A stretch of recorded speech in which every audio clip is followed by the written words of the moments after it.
Assalamualaikum warahmatullahi wabarakatuh.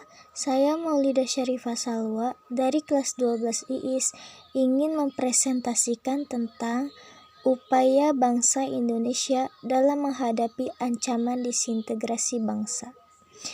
Di sini saya akan membahas tentang perjuangan menghadapi ancaman disintegrasi bangsa. Perjuangan menghadapi ancaman disintegrasi bangsa adalah segala perbuatan, upaya, ataupun langkah-langkah yang diambil guna mencegah ataupun menghadapi perpecahan maupun hilangnya persatuan bangsa yang mengakibatkan perpecahan. Adapun faktor-faktor dari disintegrasi yaitu A. Kurangnya penghargaan terhadap kemajemukan yang bersifat heterogen. B. Kurangnya kesadaran dari masyarakat Indonesia terhadap ancaman dari luar. C. Adanya perbedaan ideologi. Dan D. Kurangnya toleransi antar golongan. Selanjutnya adalah contoh pemberontakan terhadap pemerintahan Indonesia. Contohnya yaitu 1. PKI Madiun. Pemberontakan ini terjadi akibat perbedaan ideologi antar komunis dan Pancasila. Konflik ini berawal dari sakit hati Amir Syarifuddin yang diberhentikan sebagai menteri. Amir kemudian membentuk Front Demokrasi Rakyat atau FDR yang berisi 3 partai besar komunis dengan tujuan untuk menjatuhkan kabinet Muhammad Hatta. Upaya untuk mencapai integrasi nasional dan menghindari disintegrasi nasional dapat dilakukan dengan menjaga keselarasan antar budaya dan rasa persatuan. Hal itu dapat terwujud dengan adanya harmonisasi dari peran pemerintah dan partisipasi rakyat. Setelah kita membahas mengenai peristiwa pemberontakan PKI Madiun 1948, selanjutnya kita akan membahas tragedi nasional lainnya, yakni pemberontakan DI atau TII. Gerakan Darul Islam atau DI merupakan gerakan politik yang bertujuan mendirikan negara Islam Indonesia. Gerakan ini mempunyai pasukan yang disebut Tentara Islam Indonesia atau TII, sehingga disebutlah dengan DI atau TII. Pemberontakan ini merupakan salah satu pemberontakan tersulit yang pernah dihadapi Indonesia, sebab pemberontakan inilah yang menyebar di berbagai wilayah Indonesia, dari Jawa, Sumatera, Sulawesi, dan sampai Kalimantan. Selanjutnya yaitu pemberontakan APRA. Angkatan Perang Ratu Adil atau APRA adalah sekelompok milisi pro-Belanda yang muncul di era Revolusi Nasional. APRA dibentuk dan dipimpin oleh mantan Kapten KNIL atau Tentara Hindia Belanda Raymond Westerling.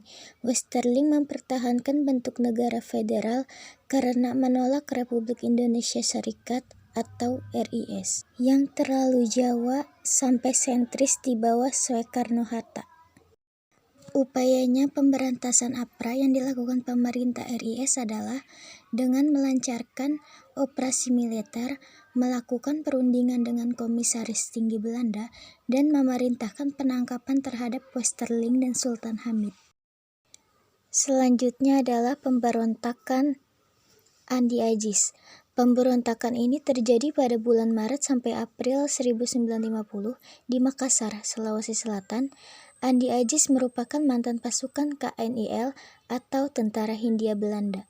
Ia bersama pasukannya melakukan pemberontakan karena merasa tidak senang kedatangan APRIS. Selain itu, Andi Agis juga berusaha untuk mempertahankan negara Indonesia Timur atau NIT. Pemberontakan Andi Agis ditaklukkan oleh pasukan militer Indonesia yang dipimpin oleh Kolonel A.E. Kawilarang. Yang keempat, pemberontakan RMS. Pemberontakan RMS ini dilatar belakangi oleh adanya pembatasan masyarakat Maluku terhadap terbentuknya Negara Kesatuan Republik Indonesia atau NKRI. Mereka jika negara Indonesia Timur digabungkan ke negara NKRI dan ingin mendirikan negaranya sendiri, yaitu Republik Maluku Selatan.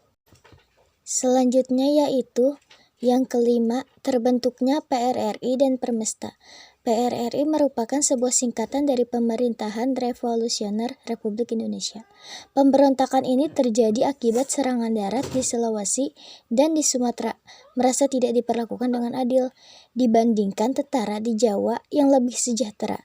Pemberontakan ini mendapat dukungan rakyat yang kemudian bernama Permesta atau Perjuangan Rakyat Semesta. Selanjutnya yang keenam adalah pemberontakan G30S atau PKI. Dalam situasi tak menentu setelah pecahnya 30 September Panglima Komando Strategis Angkatan Darat, Mayor Jenderal Soeharto segera berkeputusan mengalih ambil pimpinan Angkatan Darat. Karena Jenderal Ahmad Yani selaku Mon atau Pangat saat itu belum diketahui ada di mana, setelah berhasil menghimpun pasukan yang masih setia kepada Pancasila, operasi penumpasan gerakan 30 September pun segera dilakukan. Bukan saja di Jakarta, melainkan hingga basis mereka di daerah-daerah lainnya. Dalam perkembangan berikutnya, ketika diketahui bahwa gerakan 30 September ini berhubungan dengan PKI, maka pengejaran terhadap pimpinan dan pendukung PKI juga terjadi. Dengan demikian, upaya pemerintah dalam meredam gerakan G30S atau PKI adalah dengan melakukan operasi militer dan pengeluaran terhadap para pemimpin dan pendukung PKI. Sekian presentasi dari saya. Mohon maaf apabila ada kesalahan. Terima kasih. Wassalamualaikum warahmatullahi wabarakatuh.